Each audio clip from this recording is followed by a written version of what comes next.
sunrise and sunset, promise and fulfillment, birth and death. The whole drama of life is written in the sands of time. We present a new series of radio programs, The Clock.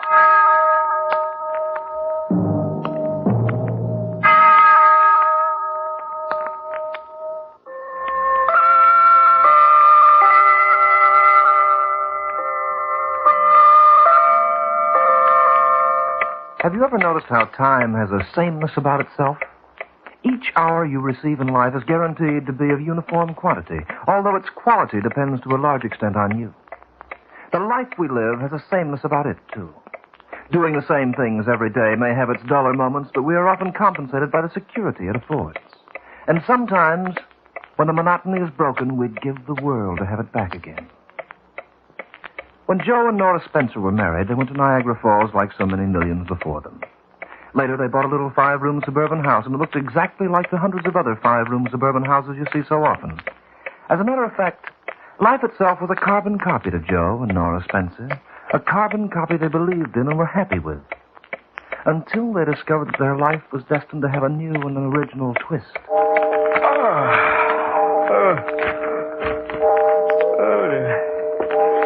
Goodness, 10 o'clock. I guess we'll hit the hay early tonight, Nora. Finished with the newspaper? Just about. Looks like we'll have a nice day tomorrow. Mostly sunny, it says, with moderate west to southwest winds. Oh, Joe, did I tell you the Howards are coming over tomorrow night? Oh, you didn't have to tell me. Tomorrow's Monday, isn't it? Oh, that's right. Monday, the Howards. Tuesday, Bill Pepper and his wife. Wednesday, the movie. You make it sound like a routine. Well, it's a routine, more or less. Do you mind it? You know I don't. Sometimes I wonder if the life we lead is a little too dull for you.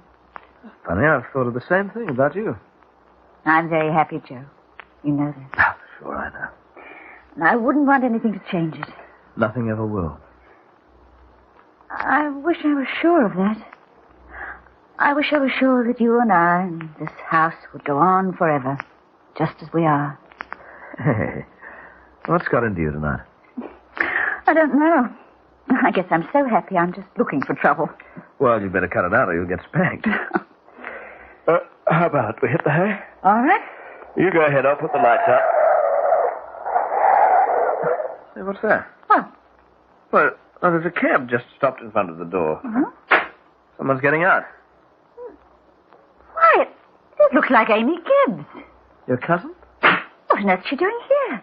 The last I heard, she was living in Wisconsin. It's a funny time to make a call. Oh, she's coming up the walk, Joe. I'll let her in.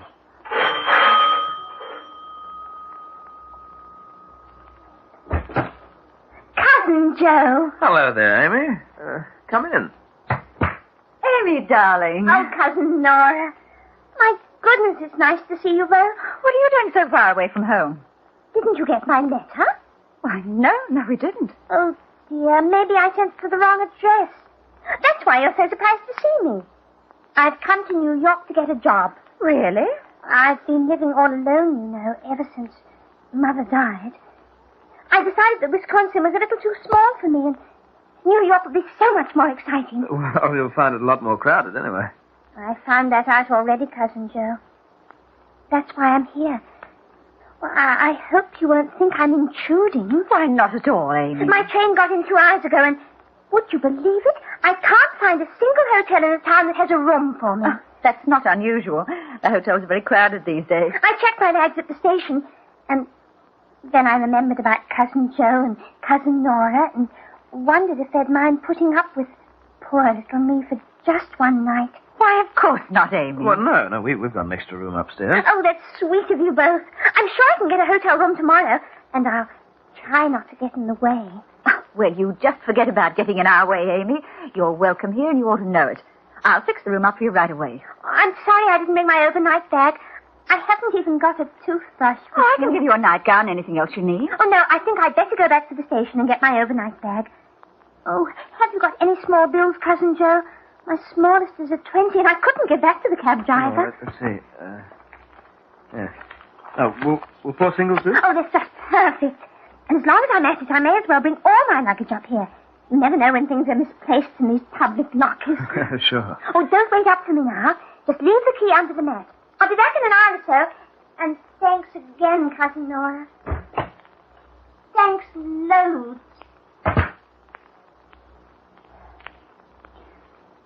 Well, I'd better get her room ready. Nora? Yes, Joe? Nothing at all.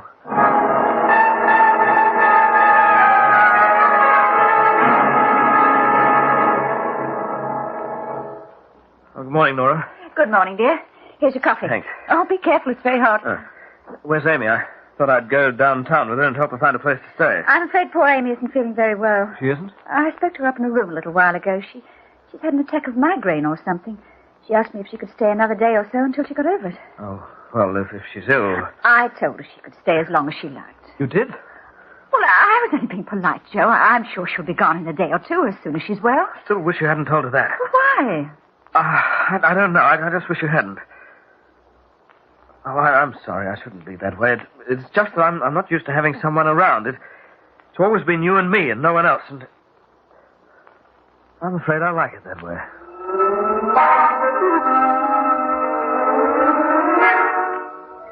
How do you feel, Amy? Much better, Cousin Nora. I'll be out of bed very soon.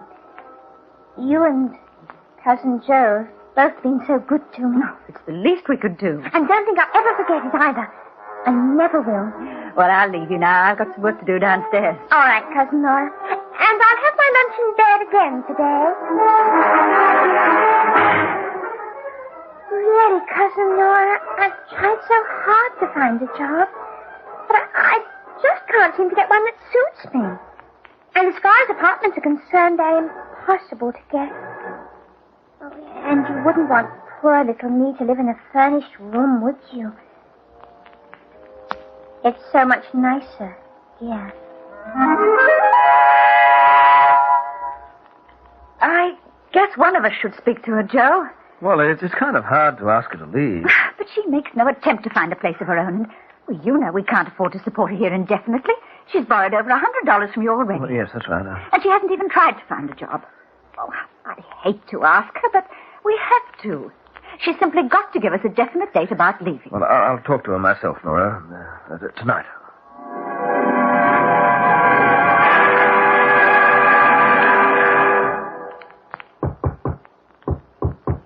Yes? It's Joe, Amy. May I come in? Oh, please do. I've just been fixing up my room. Isn't it pretty? Those curtains look familiar. I took them from your room, Cousin Joe.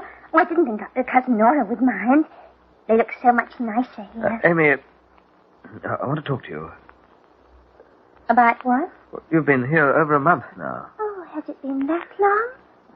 My, how time flies. No, it isn't that. We don't want to rush you, but... Nora and I'd like to know exactly how long you plan to stay. Oh, I'll be leaving soon. How soon? Cousin Joe, you almost sound as if you're anxious for me to go.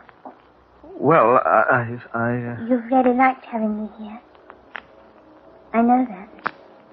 I can tell the way you look at me sometimes. I don't know what you mean. Your life has been so dull, Cousin Joe. So unexciting. Haven't I brought something new into it? Oh, Amy, Yesterday, while I was doing my hair in front of the mirror, my door was open.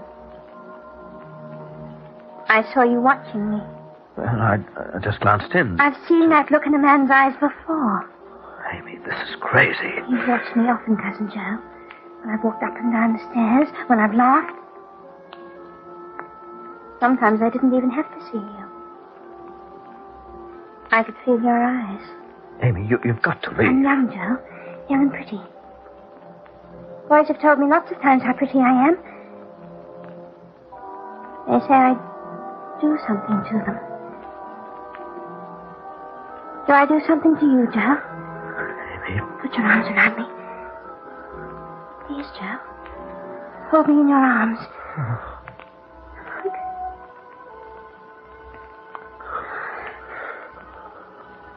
Now, tell me to leave and I'll go. Joe.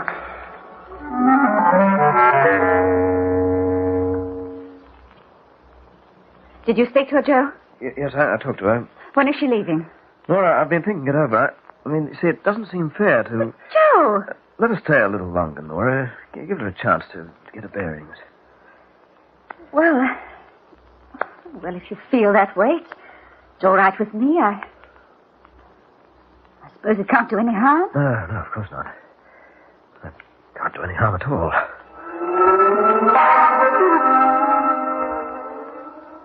Amy, what are you doing with that dress on? It needs taking in at the seams. But that's my dress. It's the one I bought for Easter. Is it now? I didn't know. I just thought I'd borrow it. I'm so sick and tired of wearing the same old clothes.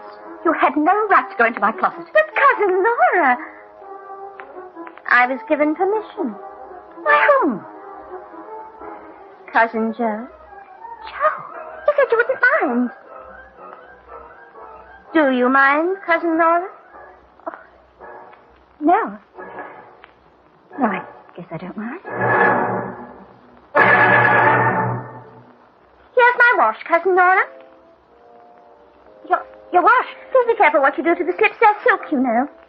Are you asking me? No, Cousin Nora, I'm not asking you. I'm telling you.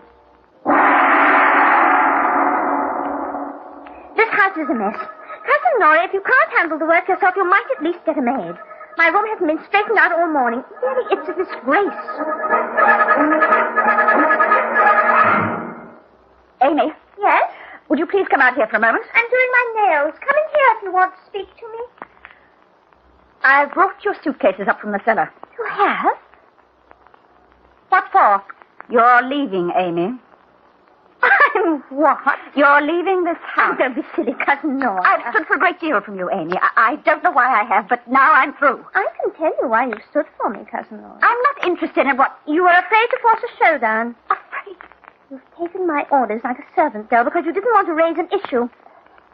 That's a lie. You know what's been going on around here. And you also know that if Joe had to make a choice, you might be out in the cold.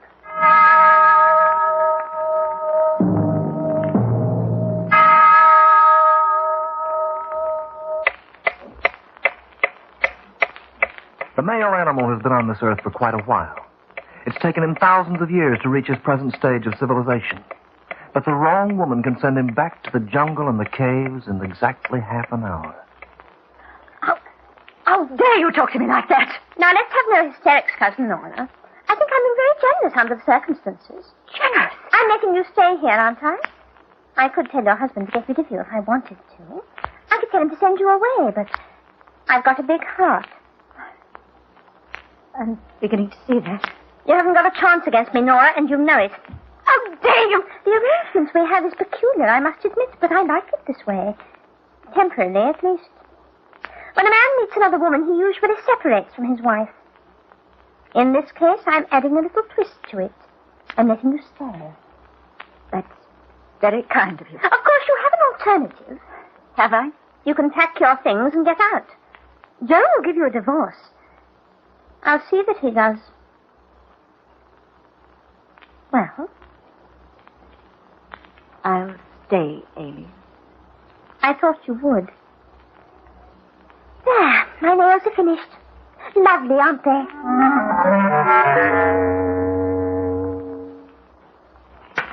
Here's your paper, Joe. Oh, thanks, Nora. Don't you want to read it? I haven't time. Where's Amy? She hasn't come in yet. Oh, I forgot to tell you, Nora. Mr. Lewis is sending me to Chicago for a few days to introduce the new line. Oh. I should be home by Thursday. You don't mind, do you? Amy will be here to keep you company. Well, that must be Amy now.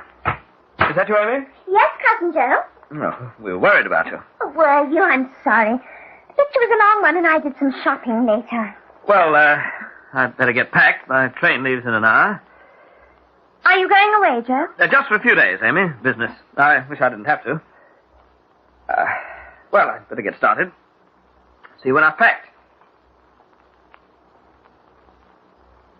You're being very sensible, Cousin Nora. Am I? It's always best to accept things as they are. I know you and I'll get along while Cousin Joe is gone. Won't we, Nora? Oh, yes, Amy. We'll get along. Just fine.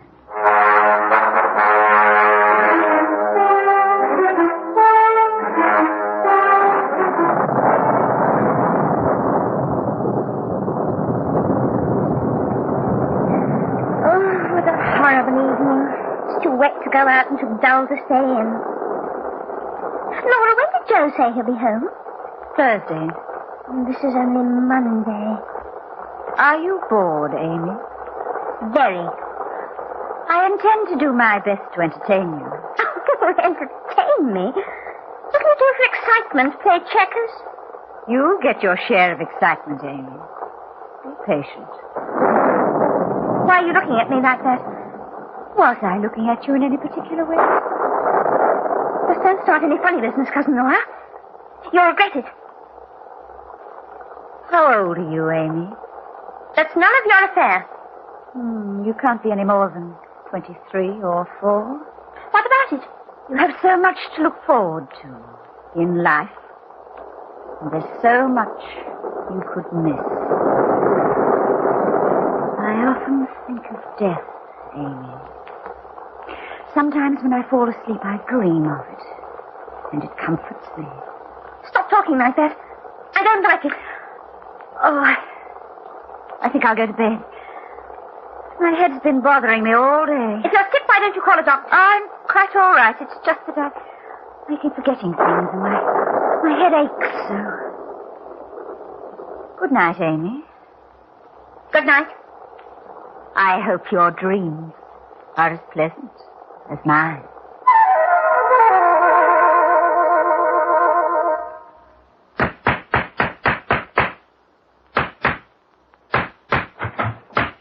Cousin Nora, Yes, Amy.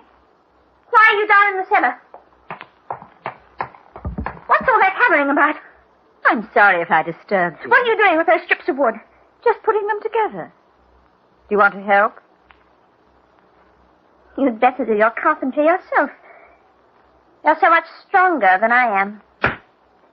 What's this paper on the floor? Paper? Oh, it's a blueprint. Is this what you're making, a wash tub? Does it look like a wash tub? Wooden wash tubs aren't very practical, Cousin Nora. And anyway, by the shape of this diagram, it might easily turn out to be a... Of what, Amy? It almost looks like a coffin. Yes, it does, doesn't it? What are you trying to pull around here? Is this a cheap trick to scare me? Answer me, do you hear? Answer me. Go to bed, Amy. Go to bed and get some rest.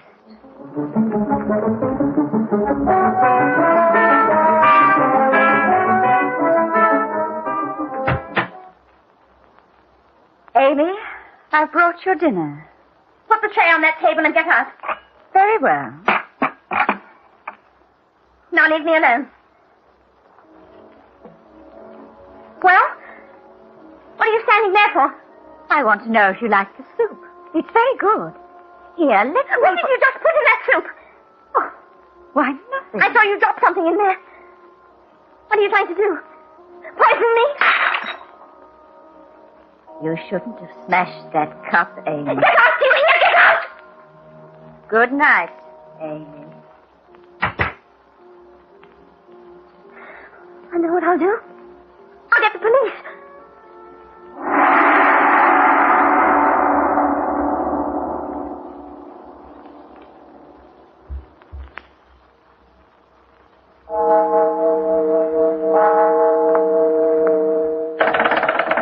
Operator! Who are you calling at this time of night, Amy? No one. Why aren't you in bed? I'm not tired.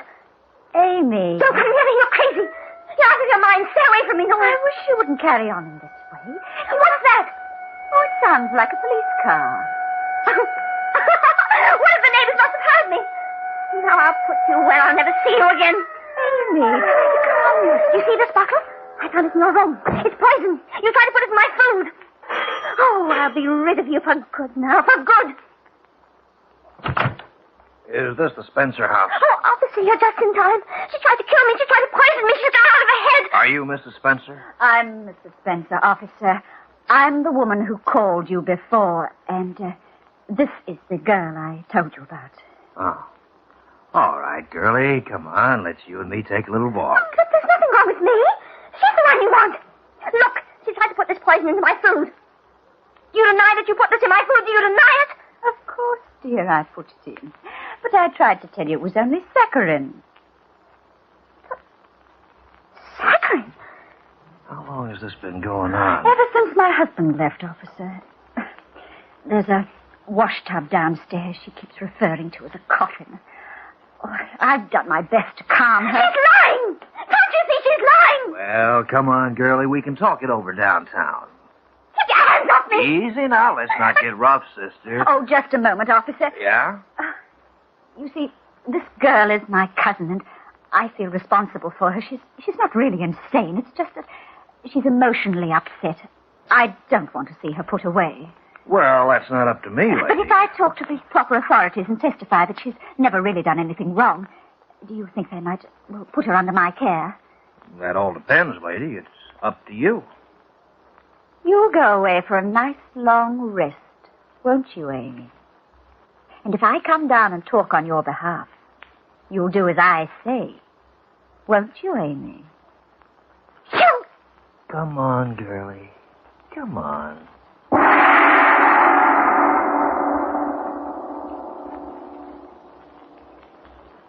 Nora, I'm glad Amy's gone. You are, Joe? I was going to ask her to leave myself. Well, this way is better. You were going to ask her? You don't believe me, do you? It doesn't matter now.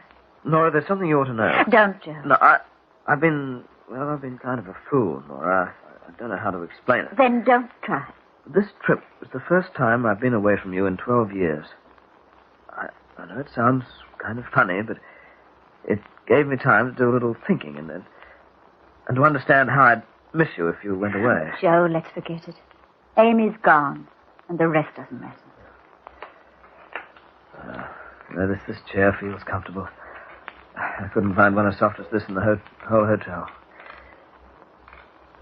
Nora, I don't deserve the break you're giving me, but I'll try to make up in some way. Here's your paper, Joe. I picked it up for you this evening. Thanks, Nora.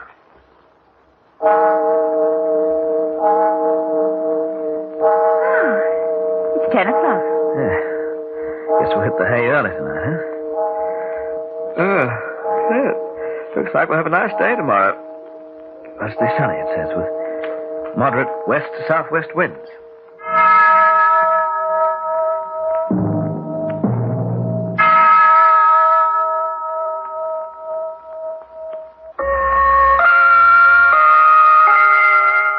Yes, life has a sameness about it, and it's something we all get used to and enjoy. In the last analysis, it's the dependable things that count the most. The 60 minutes you're sure of in each hour, the 24 hours in every day. You wouldn't want that changed, even if it were possible, would you?